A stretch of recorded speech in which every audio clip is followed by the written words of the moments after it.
बनाए गए घर में प्रवेश भी नहीं कर पाते। क्या आप उम्मीद करते हो कि ऐसे लोग टीम बदलाव का हिस्सा बन सकते हैं? इसलिए मैं आप सब लोगों से मैं कहना चाहता हूं, इस देश को जितने भी महापुरुषों ने सामाजिक न्याय की लड़ाई लड़ने का काम किया, आज इतने लोगों की कुर्बानी और जीवन के संघर्षों के बावजूद भी आज हम सब लोग अपने संविधान को नहीं बचा पा रहे हैं। मैं आप सब लोगों से मैं कहना चाहता हूं, केवल शिक्षा लेने से, केवल आर्थिक तरक्की हो जाने से कभी मानसिक गुलामी खत्म नहीं हो सकती। यह देश बढ़ चुका है, बड़े पैमाने पर ऐसे भी लोग हैं, आपको ध्यान होगा बाबा साहब भीमराव अम्बेडकर ने 1948 में जब हिंदू कोड बिल लाया था, जब इस देश में बहुविवाह की परंपरा हुआ करती थी, महिलाओं को अपने पति की संपत्ति में अधिकार नहीं हुआ करता था, उनको पुनर्विवाह करने का अधिकार नहीं हुआ करता था, उनकी संतानों को उनकी पैतृक संपत्ति में अधिकार नहीं हुआ करता था। इस बात को लेकर के जब बाबा साहब भीमराव अम्बेडकर 1948 में संविधान सभा में लेकर के आए थे, तो बड़े पैमाने पर जो आज आपको सनातन के नाम पर एक करने की बात करते हैं, इन्हीं लोगों ने उनका विरोध करने का काम किया था, इन्हीं लोगों ने उनका विरोध करने का काम किया था। आज देश में कुछ ऐसे राजनीतिक संगठन है जो अपने आप को अराजनीतिक होने का दावा करते हैं, चाहे आरएसएस के लोग हो, चाहे बजरंग दल के लोग हो, चाहे हिंदू महासभा के लोग हो, हिंदू वाहिनी के लोग हो, ये ऐसे लोग हैं। जब आपका आरक्षण मारा जाता है, जब पिछड़ा दलित और संरक्षित समाज का आरक्षण के ऊपर डाका डाला जाता है, तो कभी आंदोलन करने का काम नहीं करते हैं। ये आंदोलन करने का काम करते हैं, जातीय मजाक के नाम पर नफरत पैदा करने के लिए आंदोलन करते हैं।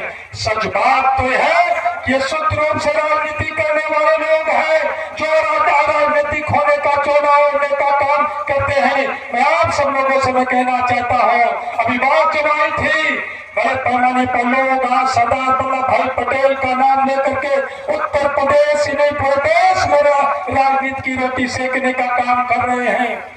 वही सरदार वल्लभ भाई पटेल ने 4 फरवरी 1948 को राष्ट्रीय स्वयंसेवक संघ पर प्रतिबंध लगाने का काम किया था। इस बात को कहा था कि राष्ट्रीय स्वयंसेवक संघ की गतिविधियां इस देश में सांप्रदायिक माहौल पैदा करने का काम कर रही है और राष्ट्र विरोधी गतिविधियों में लिप्त रहते हैं, ये राष्ट्र ध्वज का सम्मान नहीं करते, लिहाजा सरदार वल्लभ भाई पटेल ने उनको प्रतिबंधित करने का काम किया। और वही आरएसएस ने ठीक 1.5 वर्ष के बाद जुलाई 1949 को उन्होंने माफी मांगी थी देश से कि आज से हम संकल्प लेते हैं कि राष्ट्र ध्वज का सम्मान करेंगे, हम सामुदायिक सौहार्द बनाने में अपना योगदान करेंगे, हम कभी राजनीति नहीं करेंगे। लेकिन सच मायने में तो हम सब लोगों ने देखा नहीं, आज वही राजनीति करने का काम कर रहे हैं, आज वही राजनीति करने का काम कर रहे हैं। इसलिए मैं आप सब लोगों से मैं कहना चाहता हूं, हम लोग कहते हैं कि संविधान विरोधी है, वो तो संविधान मिटाना चाहते हैं, लेकिन हम इस संविधान बचाने के लिए कौन सा काम करते हैं? मानसिक गुलामी जो हमारे दिमाग के अंदर घुस गई है, हम उसे कभी खत्म नहीं कर पाए। हम कौन से संविधान बचाएंगे? हमारे संविधान के आर्टिकल 51 में लिखा गया है कि it shall be the duty of every citizen of India to abide by the constitution to develop scientific temper, human and social reform, spirit of inquiry. लेकिन आज हम इसका अपने व्यवहार में, अपने जीवन में व्यवहार में नहीं लाते हैं। हम केवल मंच पर भाषण करने का काम करते हैं। हम उसी समाज के लोग हैं जो सदियों से सताए गए लोग हैं, जो शिक्षा और संपत्ति के अधिकार से वंचित करने का काम हमें किया गया था। अगर अंग्रेज न आए हो तो शायद आज हम जिस अवस्था को प्राप्त हुए हैं 100 साल बाद भी इस अवस्था को नहीं प्राप्त कर पाते। 1813 में जब आपको शिक्षा लेने का अधिकार दिया गया, 1850 में आपको संपत्ति रखने का अधिकार दिया गया, इसके बावजूद बड़े पैमाने पर अभी भी लोग पूछते हैं कि आपको कब तक आपको अच्छा चाहिए, लेकिन आप कभी जवाब नहीं दे पाते हो, आप कभी जवाब नहीं दे पाते हो। अब उत्तर प्रदेश की सरकार ने जब गरीब पिछड़े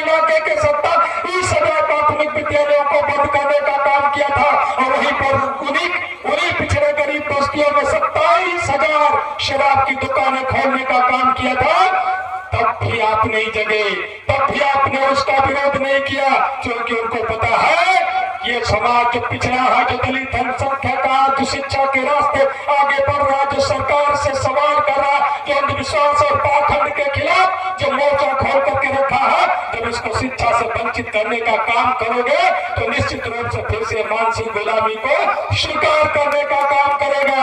इसलिए मैं आप सब लोगों से मैं कहना चाहता हूँ, इसलिए मैं आप सब लोगों से मैं कहना चाहता हूँ कि धार्मिक पाखंड जो हमारे भारत के संविधान में, जो हमारे भारत के संविधान में जो हमारा फंडामेंटल राइट है, आज वो सुरक्षित नहीं है, आपको इसकी चिंता नहीं होती।